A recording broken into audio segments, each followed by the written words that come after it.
record. The pre-lab is due Friday morning at 10:20. It involves digital design. Pick option 1.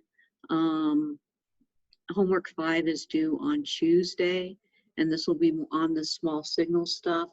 It's a little bit different than the digital that you've been doing so far, so you probably want to look at it before Monday night, especially if you have any questions. Okay, no exams on the horizon. Well, lab 3 is not too bad. It's a 2-week lab, and then we have a quiz, another quiz week. The homework's bad enough to make up for the lab, I think. This Monday at 6 p.m., I found out the career fair, which is called STEM session number 3. You got an email from Elizabeth Glass on this. Pay attention to this. This is the important one. Have your resumes in order. This is where companies come to NAU and they start, some of them will do screening interviews for internships and for jobs. So if you want me to throw darts at your resume before this, that's what I'm going to be doing Monday evening. That's my plan. I got to do this next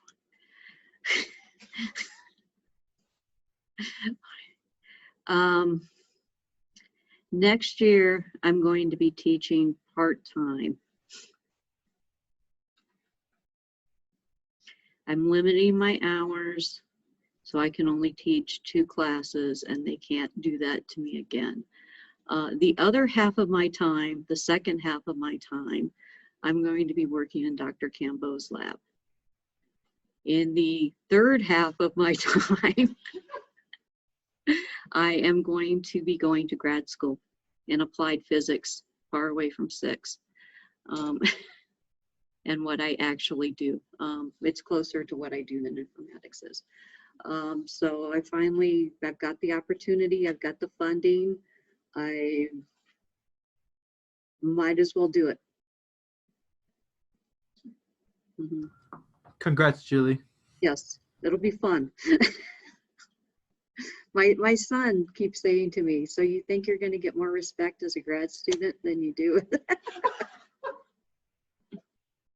And the answer usually is a resounding yes.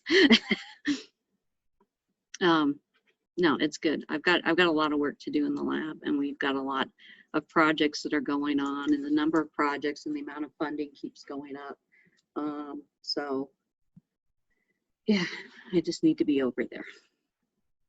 I've been trying to get this, we've been trying to get this, so I had a small part of my time allocated to working in the lab during the school year for a couple of years. And I got a resounding no from management because they said that he'll buy me out of my contract. Have somebody else do it. And it's good for the students to have me working because I can kind of like transfer that information to the students and remember what it's like to still be working.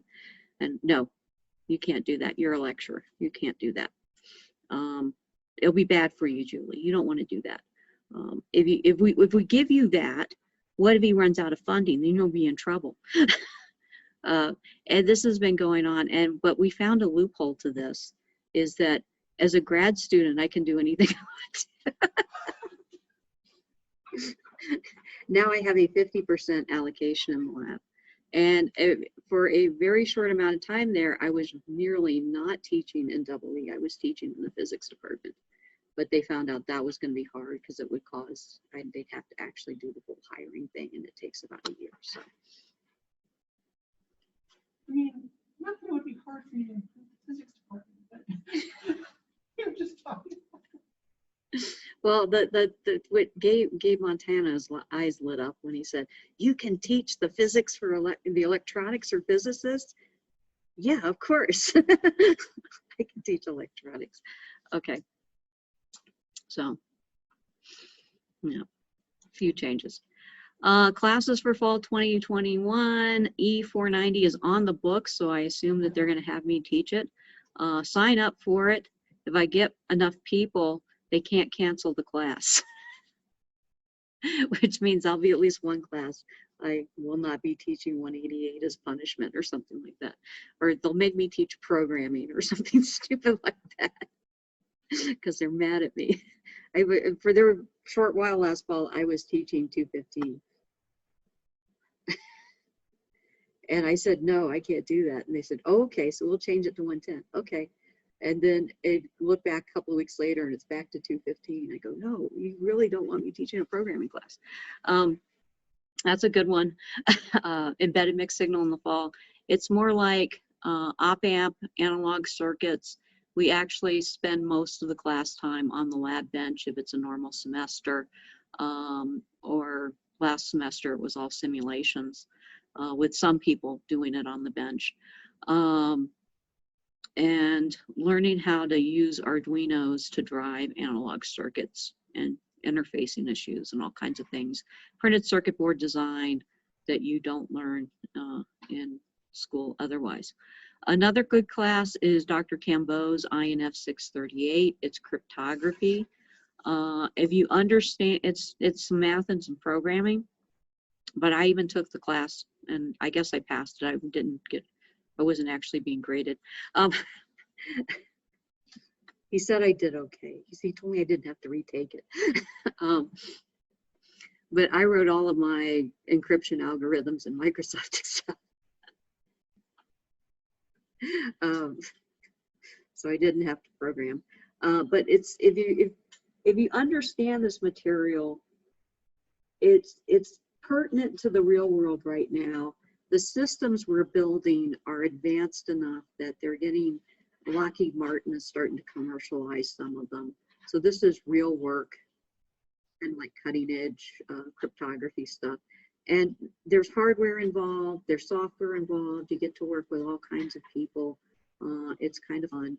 And we have lots of funding for grad students if you feel like going to grad school. We have lots of funding for grad students if you feel like going to grad school. And like me. Okay.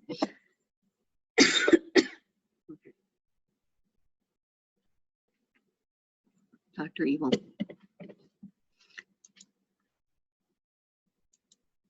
Okay. So for these analog circuits, what we're going to do, this is a common source amplifier, the most common form of a MOSFET amplifier. The inputs coming from the signal, little v, little g, little s, on the gate of the transistor. We also have to put some DC voltage there to get the bias point up where we like it, in the middle of the linear range. That's the slopey part. So that DC voltage is what gets us up there. Our signal is, our AC signal is added to our DC signal. It's a small signal at the gate. And because small changes at the gate lead to big changes at the drain, we can actually get amplification out of it.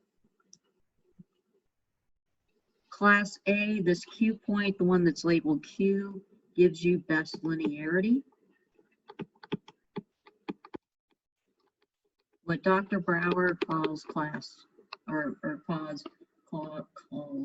the lowest current drain point is up there at point A. If VDS is big, then I have a large voltage here, and I have a small voltage drop across the resistor, so I have a smaller current. So I'm going to get a small current when VDS is high. This gives me the best power.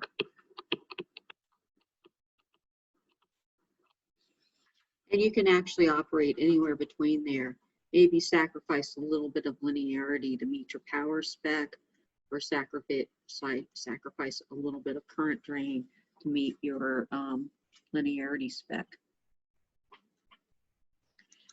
Okay.